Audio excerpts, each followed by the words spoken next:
Como la ecuación nos indica, la fuerza que se va a ejercer sobre una partícula cargada cuando se eh, pone bajo la influencia de un campo magnético y de un campo eléctrico, pues va a ser simplemente la suma de ambas fuerzas generadas tanto por el campo eléctrico como por el magnético. Esto encuentra una, digamos, aplicación muy importante cuando hablamos de los selectores de velocidad para poder hacer análisis, por ejemplo, en el espectrómetro de masas. Podemos aplicar este selector de velocidad como un filtro previo al análisis de la trayectoria, ¿no? O del radio que va a describir dentro de un campo magnético dentro del espectro de masas, lo que se conoce como la ecuación del ciclotrón. ¿Cómo vamos a hacer esta, digamos, pues, discriminación entre las diferentes velocidades a las que pueden viajar las partículas de la muestra?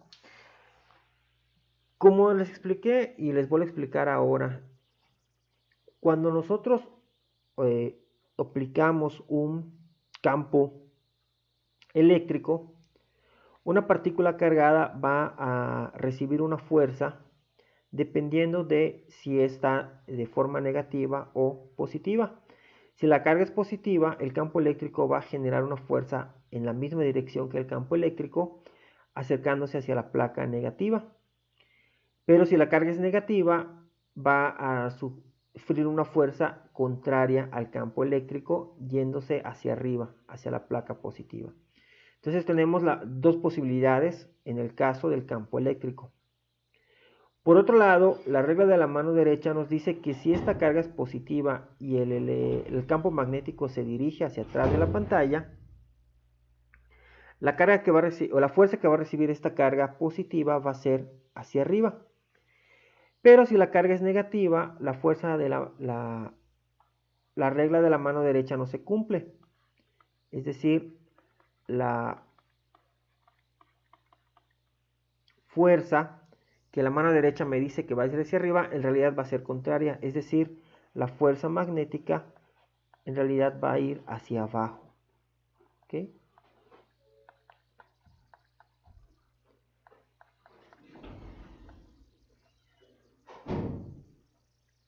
Entonces tenemos que en cualquier caso, ya sea una carga positiva o una carga negativa, van a recibir fuerzas contrarias si hacemos que el campo eléctrico y el campo magnético sean perpendiculares entre sí. ¿Ok? Si estas fuerzas son, o si el campo magnético ejerce una fuerza mayor que el campo eléctrico, va a hacer que esta partícula se desvíe y choque con la parte superior, en el caso de que sea positiva. Por el contrario, si el campo eléctrico genera una fuerza mayor que la del campo magnético, pues va a traerlo hacia abajo y va a chocar y se va a desviar lo suficiente para que no atraviese una segunda ranura que se coloca después del campo, de los dos campos. Es decir, si yo aquí tengo muchas partículas viajando a diferentes velocidades,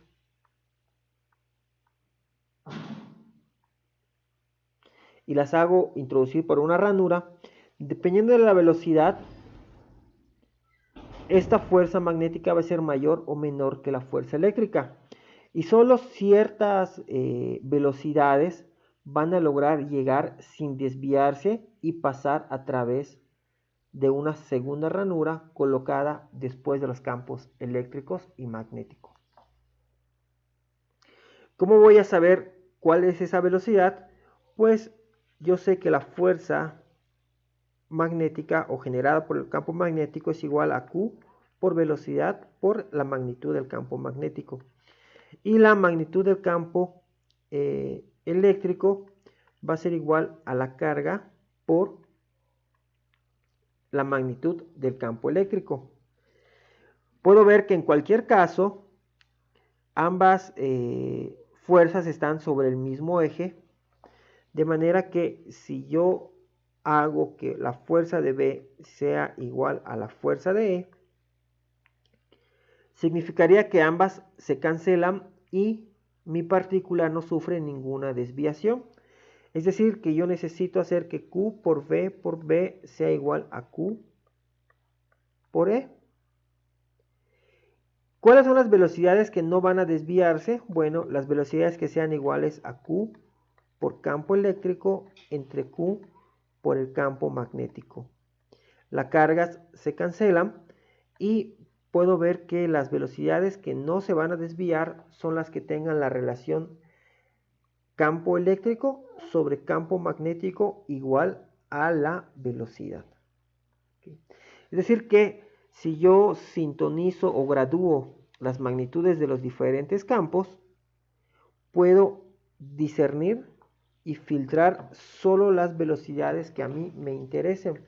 E incluso podría hacer un barrido conforme vaya variando. Por ejemplo, puedo dejar fijo el campo magnético y conforme el campo eléctrico, por ejemplo, vaya subiendo, voy a ir dejando pasar partículas que vayan viajando un poco más rápido cada vez.